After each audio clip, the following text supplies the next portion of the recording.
आज हम जयशंकर प्रसाद के कामायनी के श्रद्धा सर्ग की जो व्याख्याएं पढ़ रहे थे उसी में हम आगे की व्याख्या पढ़ते हैं। प्रकृति के यौवन का श्रृंगार करके कभी न बासी फूल, मिलेंगे वे जाकर अति शीघ्र, आहा उत्सुक है उनकी धूल। पुरातनता का यह निर्मोह सहन करती न प्रकृति पल एक, नित्य नूतनता का आनंद किए हैं परिवर्तन में टेक। युगों की चट्टानों पर सृष्टि डाल पद चिन्ह चली गंभीर, देव गंधर्व असुर की पंक्ति अनुसरण करती उसे अधीर। तो जयशंकर प्रसाद जी की जो कामायनी महाकाव्य है उसमें श्रद्धा सर्ग में हम पढ़ रहे थे कि किस तरह से जो मनु है वो संसार से बिल्कुल विरक्त होकर, दुखी होकर, जीवन से निराश होकर बैठे हुए हैं और जो बिल्कुल अपने आप को असहाय निरुपाय पा रहे हैं और उनकी इसी अवस्था में उन्हें श्रद्धा मिलती है और श्रद्धा उन्हें किस तरह से जीवन के प्रति आशा का संचार करती है, उन्हें प्रोत्साहित करती है, उनमें जीवंतता जगाती है। तो जब श्रद्धा ने कहा मनु से कि इस प्रकृति में सदा परिवर्तन होते रहते हैं, इसलिए इसमें निराश और अधीरता के लिए कोई स्थान नहीं है। जिस प्रकार बासी फूल यौवन का श्रृंगार नहीं कर सकते या कहें कि धूल से मिलकर नष्ट हो जाते हैं, उसी प्रकार प्रकृति का श्रृंगार भी निराश व्यक्ति द्वारा नहीं होता। यानी निराश मनुष्य है वो उस मुरझाए हुए बासी फूल की तरह है जो कि श्रृंगार नहीं कर सकता। तो ऐसे लोग जो बासी फूल की तरह हैं वो नष्ट हो जाते हैं। जैसे बासी फूल नष्ट हो जाते हैं उसी तरह से मनुष्य भी नष्ट हो जाते हैं, उनका जीवन भी शीघ्र समाप्त हो जाता है। तो प्रकृति एक क्षण के लिए भी पुरातनता का जो पुरानी चीज़ पुराने हो चुके जो हैं उनको अपने सौंदर्यवर्धक में शामिल नहीं करती है, उन्हें उनका आवरण नहीं करती है पुरातनता का। वह तो हमेशा नवीन जो रूप है उसी में आनंदित होती है, उसी से उसका आनंद का संचार होता है और इस सदा ही वो परिवर्तनशील बनी रहती है। तो वो श्रद्धा जो है इस संसार में किस तरह परिवर्तन का चक्र चलता रहता है, सुख दुख आते रहते हैं, सुख के बाद दुख, दुख के बाद सुख, जो क्रम रूप चलता रहता है और समय समय पर सृष्टि में जो परिवर्तन होता रहता है उसी का उदाहरण देकर वो मनु को समझा रही है। वो कह रही है कि इस तरह सृष्टि युगों की चट्टान पर अपने पद चिन्ह डालकर आगे बढ़ती रहती है। यानी जो अपने पद चिन्ह डालने का मतलब अपना प्रभाव, अपने निशान छोड़ती जाती है चट्टानों पर, मतलब जो युगों पर जो बीत जाता है उस पर अपने चिन्ह, अपनी स्मृति छोड़ती जाती है। और इसी कारण इस सृष्टि में देवता, गंधर्व, असुरों की सभ्यता समाप्त हुई है। यानी परिवर्तन होता रहा है। कोई भी चीज़ प्रारंभ होती है, प्रारंभ होकर चरम पर पहुंचती है, चरम में पहुंचने के बाद उसका अंत होता है। तो ये चक्र चलता रहता है। जो नवीन सभ्यता है वो बड़ी अधीरता से विकसित होने का प्रयास कर रही है। इसलिए तुम्हें सृष्टि की जो परिवर्तनशीलता है, जो जीवन को सत्य समझकर इतना अधीर नहीं होना चाहिए। तुम्हें जीवन की जो परिवर्तनशीलता है उसके प्रति एक अपना भाव रखना होगा, एक आशावादी भाव रखना होगा कि किस तरह से आनंद जीवन की आशा में है। तो यहाँ जो बासी फूल है वो पुरातनता का विनाश के प्रतीक के रूप में आया है और सृष्टि के परिवर्तन, नित्य परिवर्तनशील जो सिद्धांत है उसको यहाँ बताया गया है। मानवीकरण और प्रतीक योजना के माध्यम से यहाँ कहें कि छायावादी शैली में जो उपमाएं हैं उनका यहाँ तत्सम प्रधान रूप में उसकी अभिव्यक्ति हुई है। अब हम आगे का पद देखते हैं।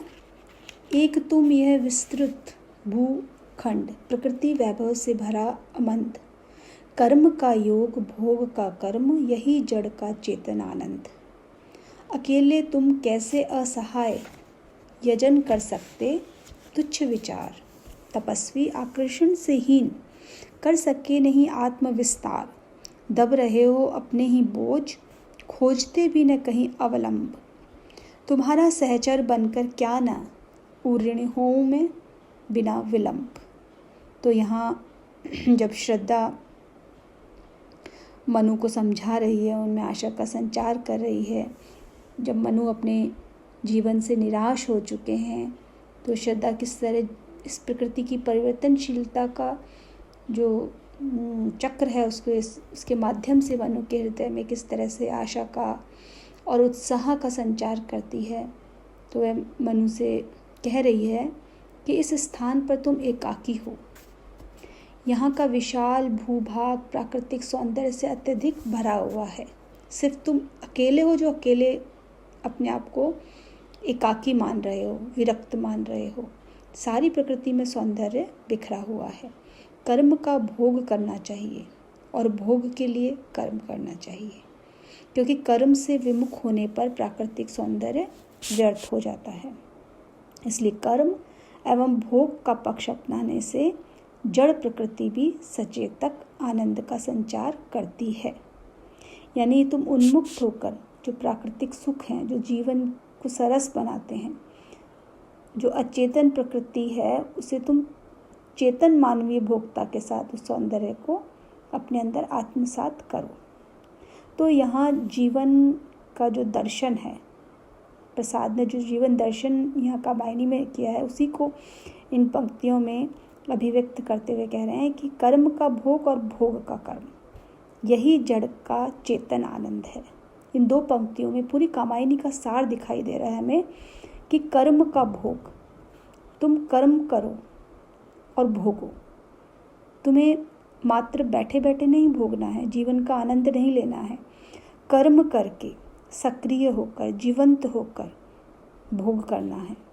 और भोग का कर्म, जब तुम भोग के लिए कर्म करोगे, तो ये दोनों परस्पर जो एक दूसरे से जुड़ी हुई बातें हैं कि कर्म और भोग, कर्म होगा तो भोग होगा है, और भोग प्राप्त हुआ है तो तृप्त होकर हमें कर्म की ओर लगना है। ऐसे नहीं कि भोग में ही आप लिप्त हो गए हो, और ऐसा नहीं कि कर्म से ही आप नीरस हो गए हो। तो दोनों में एक आशा का भाव, एक सक्रियता का भाव होगा, तभी जो प्रकृति है वो जड़ रूप में है, तो वो भी, उसमें भी चेतनता आ जाएगी। चेतनता का पर्याय है आनंद से, उत्साह से, एक आशा से, तो वो चेतनता का आनंद उसमें समा जाएगा। अकेले तुम कैसे असहाय, मनु से वो कह रही है कि तुम अकेले और असहाय हो, इस कारण तुम यज्ञ कर्म कैसे कर सकते हो। अकेले व्यक्ति के द्वारा जो ये सृष्टि रूपी यज्ञ है वो पाना असंभव है, क्योंकि एकाकीपन है वो ऐसा विचार है जो एक तुच्छता लिए हुए है। आपको एक सहयोगी होना आवश्यक है। कैसे यजन मतलब यज्ञ कर सकते हो तुम, यज्ञ का मतलब तुम कैसे कर्म कर सकते हो, और ये तुम्हारा जो विचार है वो तुच्छ विचार है। वो कह रही है कि अपने इस, हे तपस्वी, तुम सृष्टि से कोई आकर्षण नहीं है, तुम्हें जीवन के प्रति निराशा है, इसलिए तुम अपने इस आत्मशक्ति को विस्तार नहीं कर पा रहे हो, इस अपनी जीवंतता का विस्तार नहीं कर पा रहे हो। अपने इस एकाकी जीवन के तुम भार से दबे जा रहे हो, क्योंकि तुम्हारे पास कोई सहारा नहीं है, कोई जीवन साथी नहीं है। इसलिए मेरा यह कर्तव्य है, वो कहती हैं कि तुम्हारा सहचर बनकर क्या न उऋण होऊं मैं बिना विलंब। अब स्वयं प्रस्ताव दे रही है श्रद्धा कि मैं अपना कर्तव्य जान रही हूँ कि मैं तुम्हारा साथी बनकर तुम्हें सहयोग करूँ और अपने कर्तव्य के भार से अविलंब मुक्त हो जाऊँ। यानी मेरा ये कर्तव्य है कि मैं तुम्हारा साथी बनूँ, मैं तुम्हारा सहयोग करके अपने इस कर्तव्य का पालन करना चाहती हूँ। उऋणी हो जाऊँ मतलब अपने कर्तव्य से मुक्त हो जाऊँ, मेरा ये कर्तव्य है, इसे मैं पूर्ण करूँ। तो इस पद में हम देख रहे हैं कि जीवन के जो कर्म है उसको यज्ञ कर्म की भांति सात्विक बताया है और आवश्यक बताया है, जीवन को शक्ति देने वाला बताया है।